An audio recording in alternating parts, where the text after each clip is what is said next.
Otra vez aquí con ustedes, el pastor Roland Johnson. Yo soy el director de Logos, Instituto Bíblico en Keller, Texas, un ministerio de la primera iglesia bautista de Keller. Estamos aquí para servirle. Estos cursos son completamente gratis, sin ningún costo, y todo lo puede hacer en línea.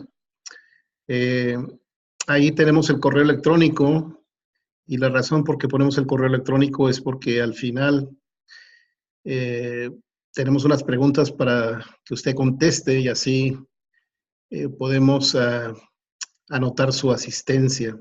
Son preguntas que son bien fáciles. Si no se duermen y repasan toda la lección, no van a tener ningún problema. Muy bien, el día de hoy estamos en la lección número 6. Tenemos entrada flexible, así es que si comienza el día de hoy y quiere las primeras 5 lecciones, se las podemos enviar. Todo lo que necesitamos es su correo electrónico. Entonces vamos a iniciar hoy en día. Esta es la lección número 6. Y vamos a estar terminando. Los que comenzaron en septiembre, ya nomás tenemos 5 lecciones más y espero que terminemos como a mediados de noviembre. Muy bien. Hoy tenemos un tema bastante extenso y es algo que a veces causa dificultad en la lectura de la palabra de Dios. Y esto es el uso de lenguaje figurativo y simbólico. La Biblia usa mucho lenguaje figurativo para ilustrar, para adornar, para darle elegancia a lo que se escribe, pero sobre todo para despertar nuestros sentidos para que podamos ver conceptos con más claridad. Por ejemplo, la Biblia se puede leer literalmente, donde lo que vemos es lo que está allí en el pasaje. Por ejemplo, Cristo dijo en una ocasión, yo doy testimonio de mí mismo. Ese es el uso literal. Pero también, esto lo vemos ahí en Juan 6:6, pero también en Juan 10:9, él dijo, yo soy la puerta. Y la puerta ahí es una figura. Una puerta es algo que nos deja entrar adentro de una casa, un edificio o un templo. Entonces, Cristo es la entrada hacia el cielo o la entrada hacia el Padre Celestial.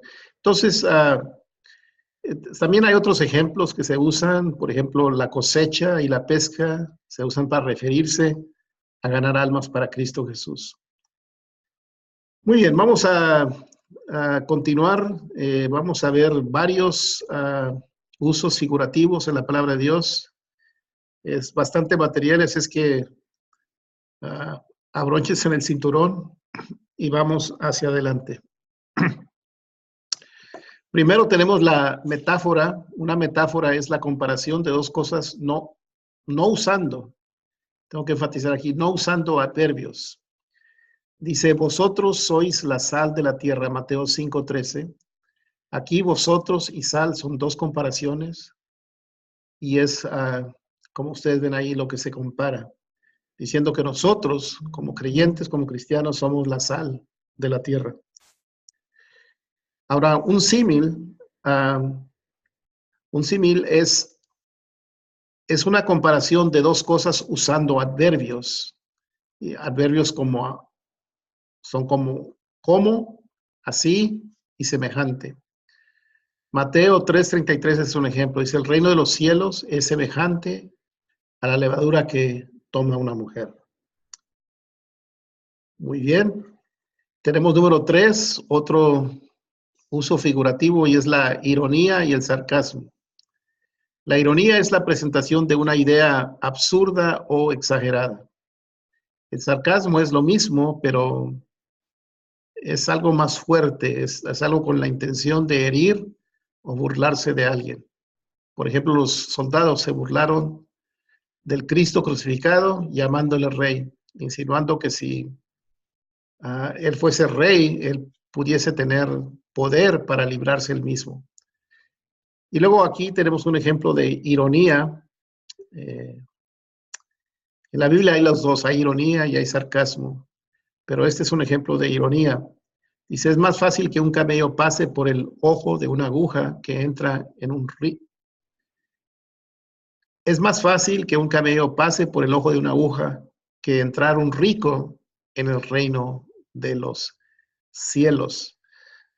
Mateo 19:24, que da aquí a entender que para que un rico pueda entrar en el cielo es algo complicado porque se le complica al rico porque él está muy atareado, está desenfocado en lo espiritual y lo eternal, tiene su mirada en las riquezas y es casi imposible para que un rico entre en el reino de los cielos. Pero más adelante hay un pasaje que dice que lo que es imposible para con los hombres es posible con Dios. Así es que sí es dificultoso para que un rico entre en la gloria, pero nada es imposible para Dios. Dios inclusive ha salvado a muchos que son ricos y gente que tienen medios, que tienen posibilidades, que son muy adinerados y ellos ahorita gozan con el conocer al Señor y también aquellos que ya están con el Señor. Así es que no es algo imposible para que un rico entre en el reino de Dios o venga a conocer al Señor, pero sí es algo, es algo que se dificulta y se presenta a través del uso de ironía. Un hipérbole es una exageración agigantada o diminutiva para despertar la imaginación en el lector. A veces tenemos que tener mucho cuidado cuando vemos cantidades muy exageradas de personas que perdieron su vida en una batalla o el tamaño de un ejército, porque la Biblia a veces usa esta técnica, el hipérbole, para poder despertar nuestra imaginación, en cuestión, por ejemplo, si viene un equipo invasor contra Israel, para darnos a entender que sí, el enemigo era muy formidable, pero tenemos que tener mucho cuidado de a veces no tomar los números literalmente, porque tenemos el uso de esta técnica en la palabra de Dios.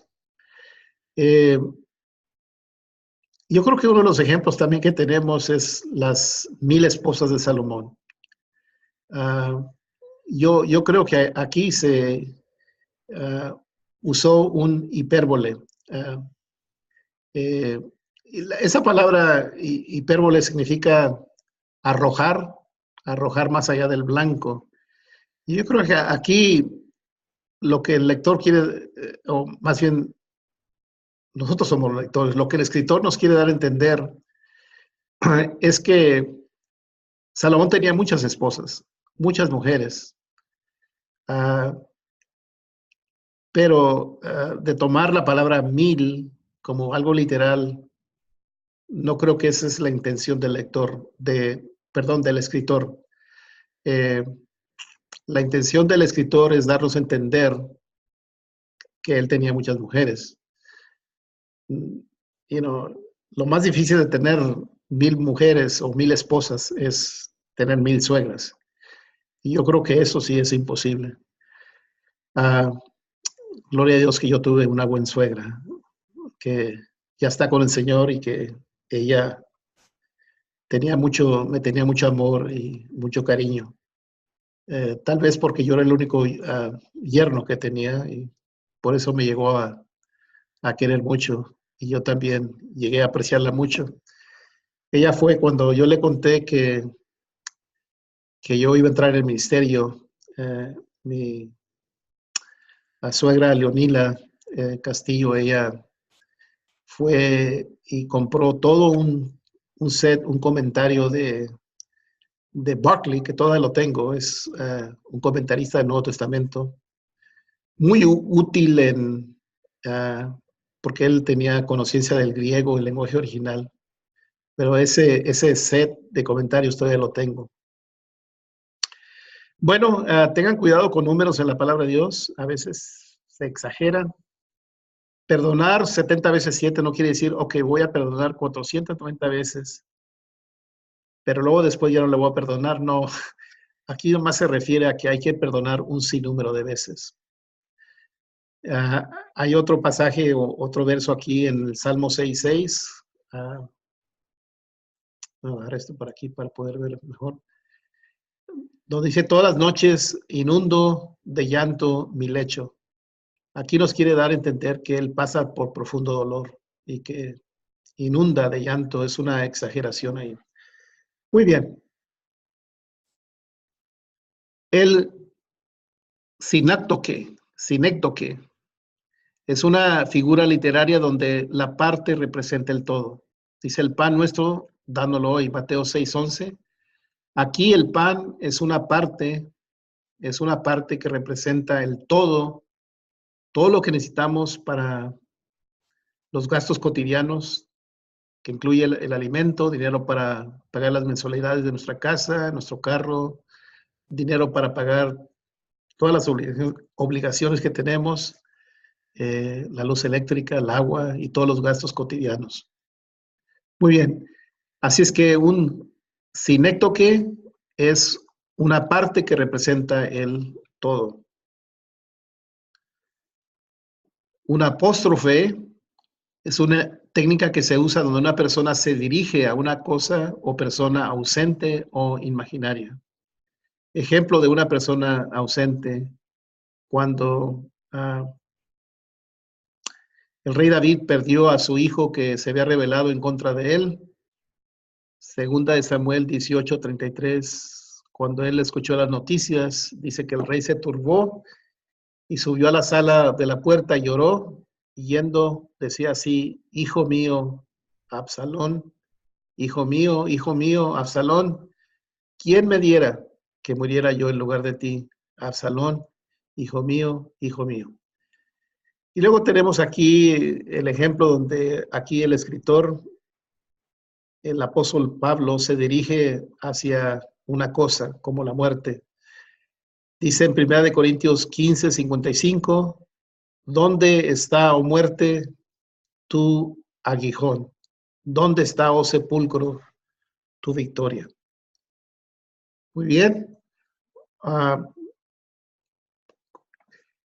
Número 7, tenemos el tipo. Esto es algo preparado por Dios de antemano para representar una realidad futura. Y como ustedes ven aquí en el gráfico, hay diferentes clasificaciones, y luego ahí se menciona la persona, si es cosa o si es un lugar. Persona, Adán, es un tipo del Cristo futuro. Es decir, Cristo es el Adán renovado, representa el Adán renovado. El oficio de sacerdote, ahora nosotros somos sacerdotes, Hebreos 8:3. Objetos, tenemos la ocasión cuando los israelitas iban caminando por el desierto y sufrieron la picadura de serpientes que les mordieron y les afligieron. Y entonces Moisés puso una serpiente de bronce en el desierto, y esa serpiente es un tipo de Cristo, que Cristo también, así como Moisés alzó esa serpiente, y la gente que miraba esa serpiente vivía, así Cristo, el Hijo del Hombre, es un tipo de esa serpiente que fue levantado en la cruz para que todo aquel que ponga su mirada en él pueda tener vida eterna. Luego tenemos sucesos, el cruce del Mar Rojo. Aquí nos habla de una transición que hizo el pueblo de Dios de la esclavitud a la libertad, y nos habla de nosotros también cruzamos nuestros mar rojos también cuando tenemos una transición, por ejemplo, el estado civil de pasar de soltero a casado, es una transición en la vida. ah, de, es decir, todos tenemos tiempos de transición. Luego lugares, Jerusalén representa, es un tipo de, es una representación de nuestra futura ciudad, donde vamos a vivir. Es la tierra prometida, la capital de Jerusalén. Egipto representa, es decir, una persona que se dice que está en Egipto, se dice que todavía está en esclavitud al pecado. Y pues entrar en Canaán es entrar en la tierra prometida. Así es que estos son un ejemplo de tipos. Y es algo preparado por Dios de antemano para representar una realidad futura. A veces los tipos se ven frecuentemente en el Antiguo Testamento y luego podemos ver cómo se revelan en un estado más completo en el Nuevo Testamento. Muy bien, la Biblia usa mucho la numerología y la numerología es para representar algo simbólico. Y allí tengo varios números. El 1 representa a Dios, primacía. El 2, separación, división. El 3, Trinidad, unidad, perfección. El 4, la tierra. El 5, la gracia de Dios. El 6, imperfección, maldad, hombre. 7 es perfección divina, plenitud. 8 es resurrección. 9, juicio. 10, cumplimiento de la demanda divina, como los 10 mandamientos. 11, representa desorden. 13, significa rebelión. 40, tiempo de prueba. Y milenio, no sé si lo pueden ver ahí, pero representa 1000 años de paz. Muy bien. Parábola número 9. Método más usado por Jesús, donde se cuenta una historia terrenal para ilustrar una verdad celestial, como el ejemplo del hijo pródigo en Lucas 15.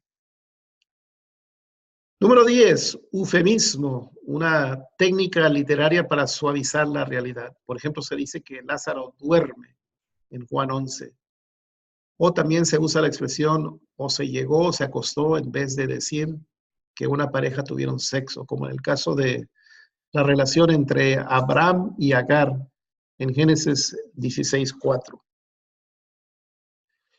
Número 11, personificación. Se le atribuye características humanas a animales, a plantas, a árboles o cualquier cosa inanimada. Dice, aún los cipreses se regocijan a causa de ti, dándole características de una persona a los árboles, a los cipreses. Dice, los cielos cuentan la gloria de Dios, el Salmo 19:1. Antropomorfismo. ¿Qué es esto? Una palabra bien grande ahí. Esto es simplemente donde se describe a Dios con las características de un hombre a fin de facilitar. Es decir, no es que Dios es como el hombre, sino que la Biblia usa esta técnica para que nosotros, con nuestra mente finita y limitada, podamos entender, es con el fin de facilitar nuestro entendimiento de el Dios que está más allá de nuestro entendimiento humano. Dice, por ejemplo, y se arrepintió Jehová de haber hecho el hombre en Génesis 6:6. Es decir, que le causó dolor a Dios cuando el hombre desobedeció, así como nos causa dolor cuando alguien nos decepciona a nosotros. Muy bien. Número 13, paradoja o oxímoron. ¿Qué es esto? Bueno, es una frase con dos contradicciones. El oxímoron es algo similar, pero se usa más es decir, el uso es diferente a la paradoja porque allí nomás se usan dos palabras. Y una paradoja puede ser toda una frase. Por ejemplo, un ejemplo de un oxímoron es pobre rico. Es una expresión para decir que un rico puede ser infeliz, uh, aunque tenga mucho dinero, pero si tiene un vacío en su corazón, se puede decir que es un pobre rico, y ese es un oxímoron. Más que todo la Biblia usa paradojas. En Mateo 16:25 dice, porque todo aquel que quiera salvar su vida, la perderá, y todo aquel que pierda su vida por causa de mí, la hallará. Entonces tenemos muchas paradojas.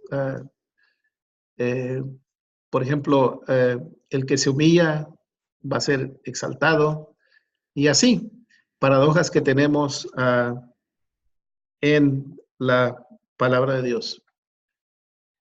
Bueno, esto es algo que causa mucha dificultad y es el uso de imaginería. Son imágenes para que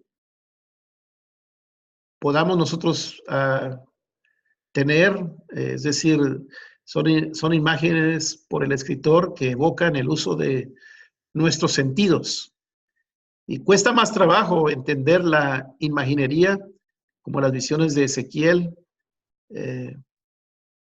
Y cuando llegamos a pasajes difíciles como en Ezequiel, yo creo que lo que tenemos que hacer es simplemente compararlos con otros pasajes y ver si hay un uso paralelo en otros pasajes. Bueno, también la imaginería se ve en sueños, visiones que personas tuvieron, como aquí en el caso de José. Déjenme mover para acá. ¿Sí?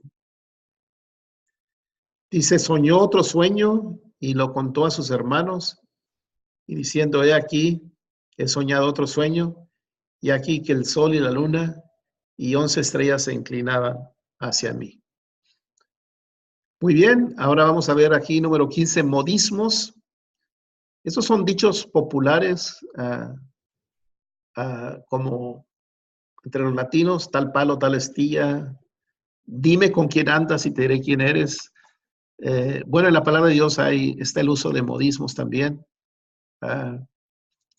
Dijo Jesús, tal vez era un dicho popular en ese tiempo, guías ciegos, que coláis el mosquito y tragáis el camello. Muy bien, modismos. Y luego está el acróstico. Un ejemplo es el Salmo 119, que comienza con letras que hay en el alfabeto griego. Es decir, el Salmo 19,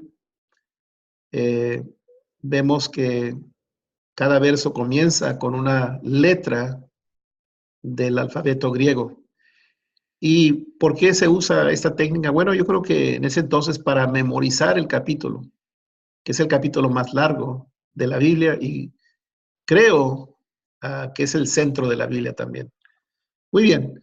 El alfabeto griego, aquí lo ven, el Ba no es la primera letra del alfabeto griego, porque en el hebreo se lee de la derecha a la izquierda. Nosotros leemos de la izquierda a la derecha.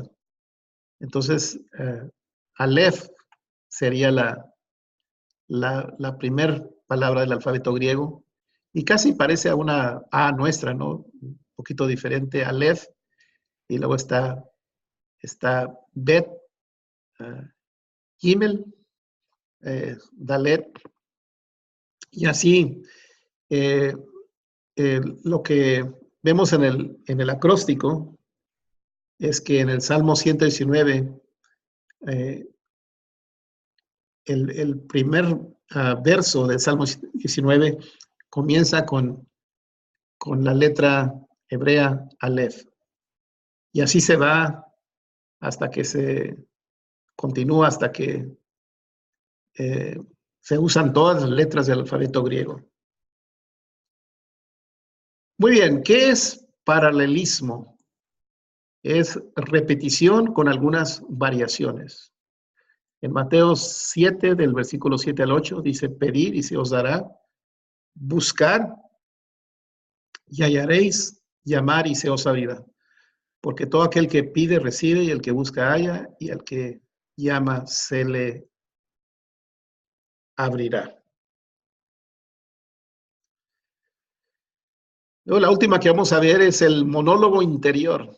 Es donde el escritor puede discernir los pensamientos y el diálogo que un personaje tiene dentro de sí mismo. Ahora, nosotros a veces podemos ver lo que individuos estaban pensando porque la Biblia es inspirada por Dios. Pero cuando un escritor está escribiendo, un novelista está escribiendo en la literatura secular, en una novela, se puede decir que el autor es omnisciente, es decir, que puede entrar en la mente de un personaje. Bueno, aquí vemos lo que estaba pasando en la mente de el hijo pródigo que pues se le acabó el dinero, lo había malgastado, lo había despilfarrado en, en la perdición, en las cantinas, en los bars, en los placeres con sus amigos. Y cuando se le acabó el dinero, también se le acabaron los dineros, se le acabaron los amigos también, porque los dineros y el amigo estaban conectados y como no tenía dinero, pues tampoco tenía amigos. Y entonces padecía de hambre y se fue en busca de empleo. Y el único empleo que podía encontrar era apacentando cerdos, que era un trabajo indigno para un joven hebreo, porque los cerdos se consideraban animales no limpios. Pero tenía gran necesidad, tenía hambre, necesitaba trabajar y fue y se juntó con este hombre que le dio trabajo y pues mientras estaba esperando su primer cheque, eh, no sé si en ese entonces eh, lo hacían como lo hacen hoy en día, que trabajas 2 semanas y te guardan una semana en fondo, pero tienes que esperar 2 semanas hasta que te den tu primer cheque. Y mientras tanto no puedes esperar 2 semanas para comer, ¿no? Y así era el problema con este muchacho que ya pues se le había acabado el dinero y entonces tenía hambre y llegó a un punto que él quería aún comer lo que estaban comiendo los cerdos.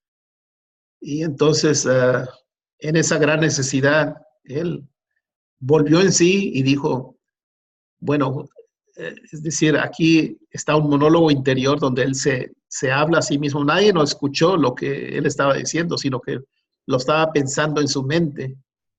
Y dijo, ¿cuántos jornaleros en la casa de mi padre tienen abundancia de pan?